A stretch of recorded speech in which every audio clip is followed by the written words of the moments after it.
Let's get physical. It's Jordan here, back again with this week's update. All the physical releases coming to the Switch November the 27th until December the 1st. This week is Jordan week, by which I mean small but powerful.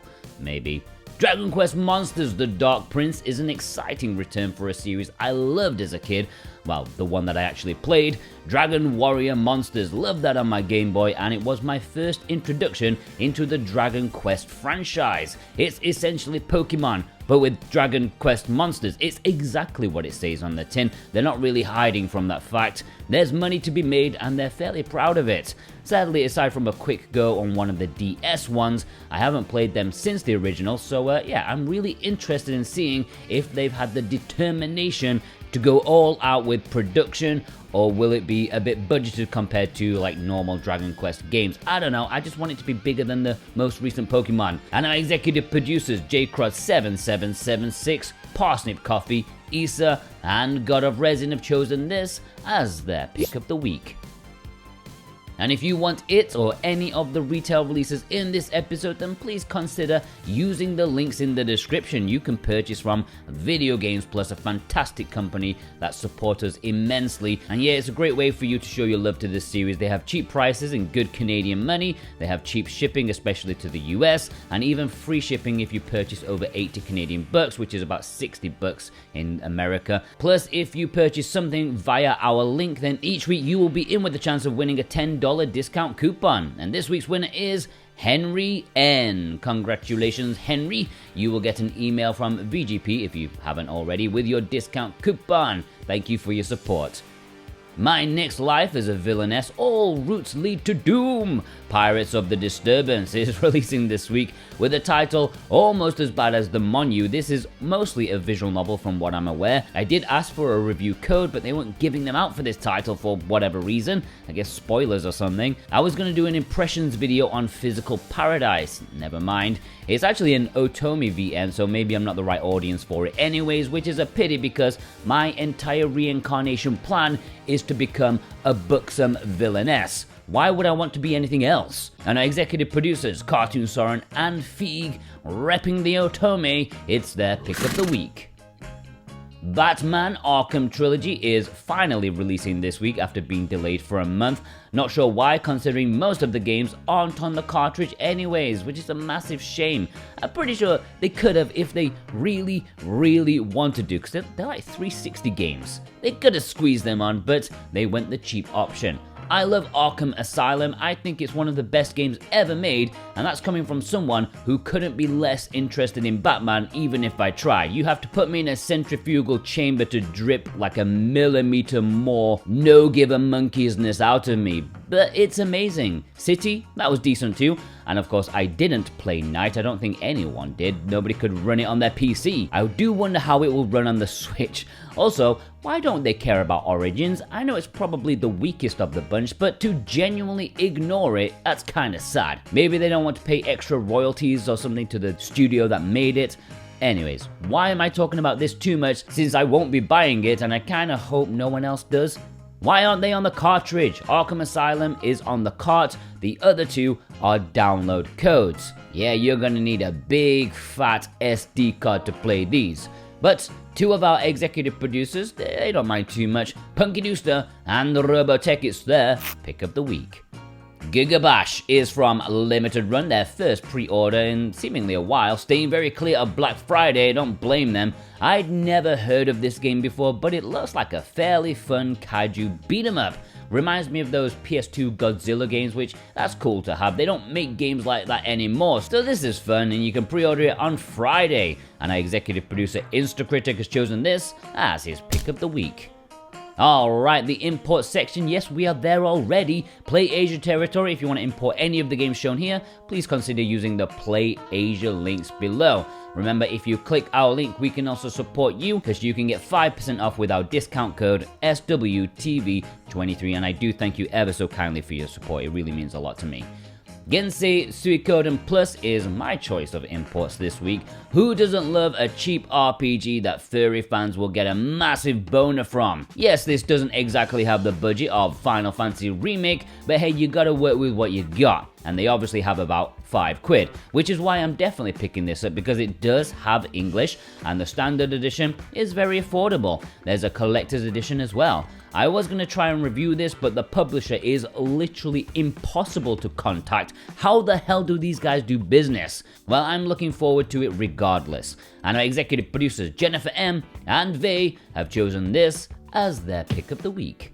Gravity Circuit is releasing in Japan this week, which is cool. I know a few of you probably pre-ordered this before, but remember, it did get announced for a Western physical. You can grab it in Europe from Pix and Love, or North America via Video Games Plus. Or this Japanese version, it's super cheap, which is why I personally pre-ordered this one. It should have English. This looks to be a pretty awesome Mega Man inspired game. Great pixel work. I'll pop links down below for all versions, whichever you fancy, and our executive producers Offphone and Totally Grateful have chosen this as their pick of the week. Djungarian Hamster, the prodigal son has returneth. Remember that beautiful code in a box nonsense from a few years back? Well, it's back, and better than ever, because now it's on an actual cartridge and has DLC on it as well. What a wonderful time to be a hamster fan, or just a living human. Even your nan should be proud of this releasing. Tell her, call her right now, and instead of saying Happy Thanksgiving, say Happy Hamster Cartridge Day. It has English. Sadly, at the time of writing this, Play Asia isn't awesome enough to be stocking it. Maybe enough people badger them about it, or should I say hamster them about it? I don't know. And our executive producers, Alexander Cato, Brent McLean, they're playing on the meme. It's their pick of the week. I don't think anyone's been too serious here, okay? Don't expect anything too good. And in Japan, oh boy, they are feasting like kings over there. Oh yeah, Christmas time. Yeah, no, it's Otome time. Look at all this. Sadly, most of them don't have English, but the one thing that does have English we have already. Alright, the community spotlight. Manji sent in this photo with the collector's edition of Yohane the Parhelion Blaze in the Deep Blue. Really fun game, and that is a sweet, colourful collector's edition. They also got that bug collecting game which does not have English, which is a travesty. Choco Loco James was one of many to pick up the Super Mario RPG. We're going to be seeing this one quite a lot this episode. Got some nice pre-order bonuses as well. 665 Steven, it's been a while, sent in this photo of Eagle Island Twist from Premium Edition Games. I really think this one flew under the radar, which is a shame because a lot of their releases do. Go follow them on Twitter because they do make some really nice products, they just need more eyes on them. Executive producer Alex M sent in this photo picking up a Bravely Default 2, which sadly came and went, mostly forgotten these days. Maybe it didn't live up to the previous entries. Executive producer Precision Plague sent in this photo picked up Love 3, which again is from Premium Edition Games. They also got Party Time, which, after a brief mention from me a few weeks back, it does in fact have English, so yeah, get that if you need double the party. Truffler sent in this photo of some great games, loving the Nayuta Boundless Trails, can't wait to be playing that one in a decade's time. Starvey sent in this photo of Dredge, which appears to be better stocked in Europe than it is in North America, although you could probably say that about almost every single release ever. Mickey McFlynn sent in this photo another Super Mario RPG, alongside something a bit more chill in the gameplay department. Robotics notes a fantastic double pack of 2 excellent visual novels. Vast Neon sent in this photo, had quite a lot of Ghost Song in this video already. Was there like a restock or something? Looks like a cool game and I do like the artwork. Executive producer Offphone sent in this photo of Shredder's Revenge. Apparently I was a bit wrong about the North American version. That should be out at the same time because I was looking at the Canadian version on VGP, which might be a bit later than America, USA. Mr. Matt Hobbs sent in this photo of a few imports from Play Asia. The one on the very left, super obscure, a double pack of Behind the Screen and Defoliation from Kosen, who, while I appreciate what they do, they often overprice many of their physical releases, which makes it a much harder sell. Radio to Rancid sent in this photo picking up the North American version of Shirin. Fantastic game, and I can't wait for the next one in 2024. Cress-alike sent in this photo with Devil Engine, good choice, as well as Double Dragon Collection, that's for the Asian version, which has different artwork to the Japanese one. L. Noel sending this photo, grabbing the European version of King of Fighters 13. Looks like it did sneak out. Executive producer Feig sending this photo, getting in a package from Limited Run, no doubt. Some really fun games in there. I would definitely pick up Rise of the Third Power. I haven't played it, but it looks really good. Lady B sending this photo, picking up 2 Nintendo titles, or technically 3. 3 old games remastered as well. Proof Nintendo games are mostly timeless. Zero Flux sending this photo of the special reserve version of Cult of the Lamb, which was supposed to be the perfect version of the game with DLC on the cart, but actually, I can't remember the details, but I do remember it like there being something not quite so perfect about it. Gundam Wing Zero sending this photo with another Persona 5 Tactica, many of whom are saying it's the best spin-off of the game, that like sub-series.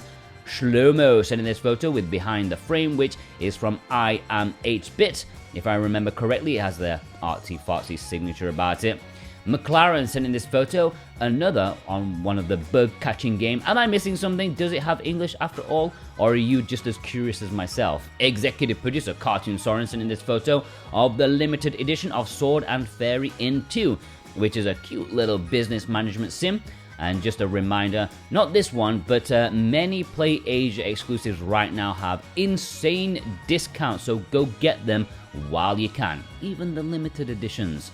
Ashura G sent in this package from Play Asia with 2 imports. Tasamachi, really nice chilled platformer, not a perfect game, but the perfect chill game. And of course, Bloodstained Double Pipe, which is ace. Definitely not a chill game though. Darky sent in this photo with so many games, I don't even know where to look. I actually have the digital version of Spells and Secrets, didn't have time to play it yet, but it hasn't instilled me with confidence since the home menu icon is just completely balked in terms of aspect ratio, a small but worrying sign. Executive producer Instacritic sending this photo again with loads of games, including Chinatown Detective Agency from Red Out Games. I haven't played it, but I heard it's pretty cool. Andrew R sent this photo with Taiko no Tatsujin Rhythm Festival, which is often going super cheap, and I highly advise picking it up if you've never played a Taiko game before. You need at least one of them. Robin H picked up another Super Mario RPG. I wouldn't be surprised to see if this like being one of the best-selling Switch games of the year. Patrick M sent in this photo with Dodon Party from Limited Run. Just a heads up, you can now get the Japanese and Asian release at Play Asia. They are willing to ship it worldwide, at least before Limited Run realize, who knows what will happen then. Pab sending this photo with Radiant Silver Gun from Limited Run. I hope this one gets a Japanese release. Shane L sending this photo including Double Dragon, having a nice bit of resurgence this year. It reminds me I should pick up the retro collection. Kayla sending this photo, getting an early copy of the collector's edition of My Next Life as a Villainess, which really shows the Otomi-ness a lot more than the standard cover, or is that just me? I don't know. Alright, that's it. Please send me pictures on Twitter at SoWhatAboutGame. You can DM me, okay? Or we have an email address, switchwatchspotlight@gmail.com, or you can send it in our Discord. The server link is below in the description. Special thanks to our executive producers, as always, Dane Wilkinson, God of Resin, Boombox, Brent McLean, Santa Tartaruga, Alexander Cato, Jcross7776, Punky Dooster, Cartoon Soren, Robotech, Z, Raven Knight, Thorn Metal Luna, Parsnip Coffee, Issa, They, Mental Traveler, Arphone, Jennifer M, Instacritic, Precision Play, Kadacha, Totally Grateful, Alex M, and Feig, plus you. Yeah, you watching right now. If you watched all the way through, what a legend you are. If you watched all the way through, please leave me a bat emoji in honor of the Batman. Is there a bat emoji? Probably not. If not, it's all about the hamster. Please go check out some of our other stuff. We had so many things going on here, on A Bit More Jordan, and my other channel, Physical Paradise. It used to be known as VN Paradise. I've rebranded it a little bit. So yeah, here's a selection of videos you might want to have a look at. Just be prepared to empty your wallets.